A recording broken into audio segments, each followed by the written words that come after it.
Lightning round videos. They're like a box of chocolates. You never know what's gonna get stuck in your teeth.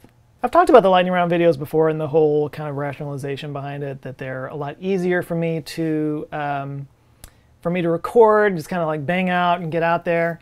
For the most part, I think people, I was worried that people wouldn't like them, but I think they're doing okay. They're not doing too badly. I think it's not everybody's favorite cup of tea, but it's something that I can put out. It's actually a little bit of a testing ground for topics for main videos, and like I said, you never know what kind of stuff you're going to get. And my Patreon supporters, they have their fun. So there's a couple of things in this one that are worth talking about. I'll start with the obvious one, which is what I ended the video with, the whole debate about, like, could Starship actually beat SLS to the moon? Now, obviously, no, because if you're seeing this video and everything has gone to plan, SLS will already be on the way to the moon, and Starship still has not even gotten to space.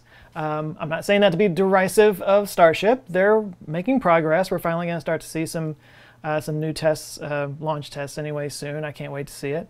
But at the moment, SLS is very much in the lead. And if Orion makes its way around the moon in the next few weeks and comes back successfully, then it will have beaten Starship to the moon, definitively. But this whole idea of Dear Moon or some other Starship project actually sending people around the moon around the same time as Artemis 2 in 2024, that is interesting. That is interesting. Now, I kind of just pose it as a debate in the video and put it out there. My personal feeling is that, I know I keep saying this, and people call me too negative. I think it's going to be a while before Starship gets human rated. I know I've already said this a million times, but it's not the same as Crew Dragon. It's not remotely the same as Crew Dragon. We've done capsules a million times before. That is proven technology. That is a proven system. And they basically just did their version of that. And they did a great job on that. But, and you could argue that they could take what they learned from Crew Dragon, apply it to Starship, and it might make the development of a human-rated Starship a lot faster. Fair enough. I think that's a decent point. But it's the landing bit that I just can't get over. I remember on Our Ludicrous Future episode way back when, I asked Tim if he would be willing to land on a Falcon 9. And he was kind of like, oh no. And I'm going, okay, well, they've landed that hundreds of times now, successfully. They've got that down.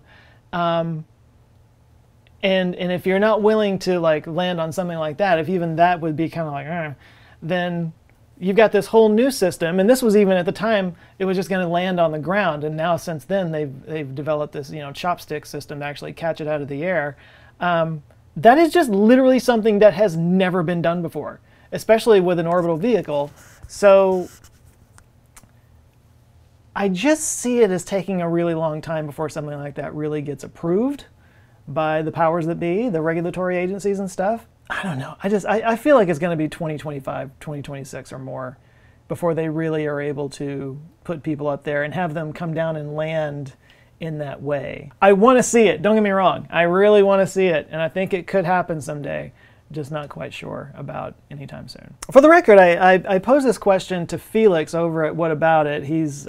We recorded a podcast together. He was bringing up the fact that Starship kind of messes up the gateway plans a little bit, because it's just such a big ship that if you mount that to the gateway, the extra mass actually does kind of change its orbital path.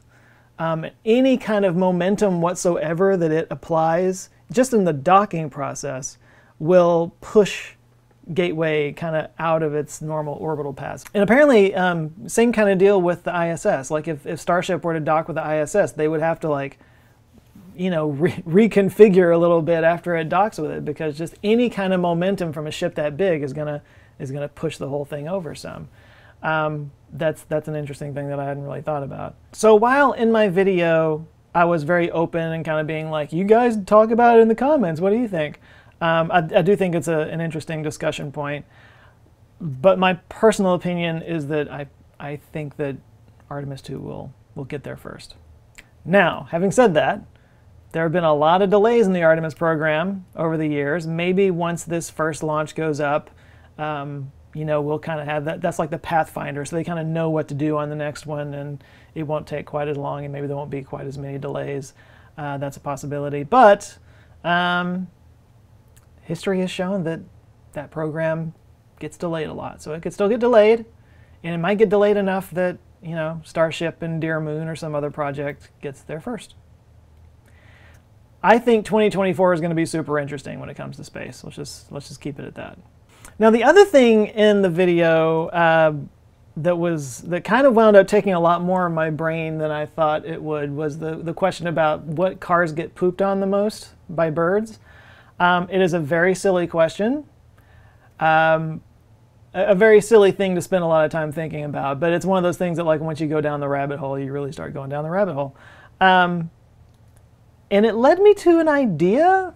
I guess I could pitch it to you guys and see what you think.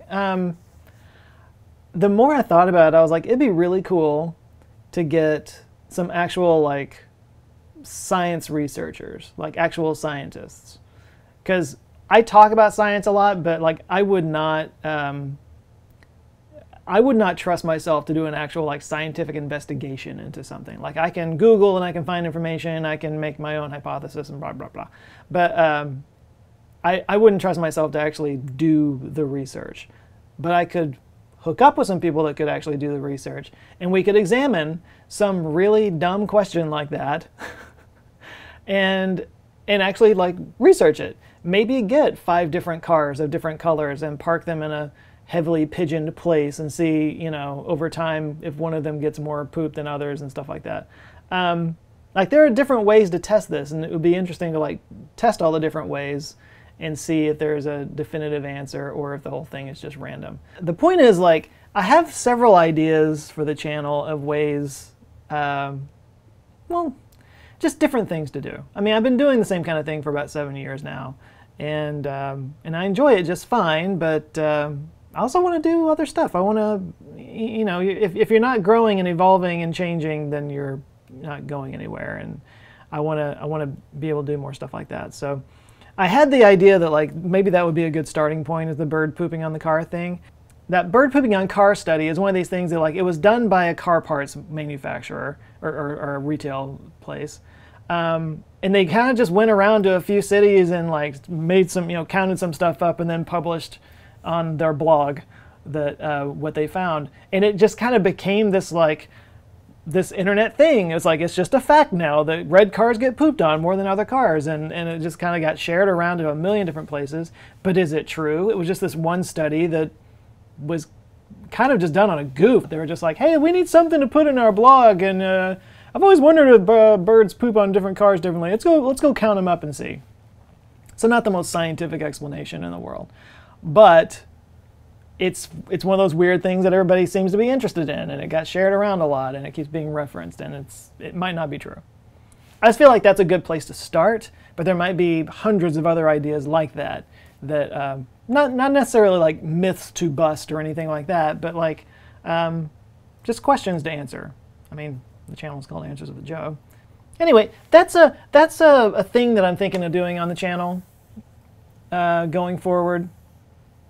I'm putting this in this video to see what your responses might be as the sort of core audience, but also if there's any other things like that you can think of that were, like, you know, kind of shared around on the internet, or sort of internet common knowledge that might be based on very flimsy research that we could tackle and have some fun with. Anyway, just putting that out there. You guys tell me what you think. And I hope you enjoyed the video. I will catch you next time. Toodaloo.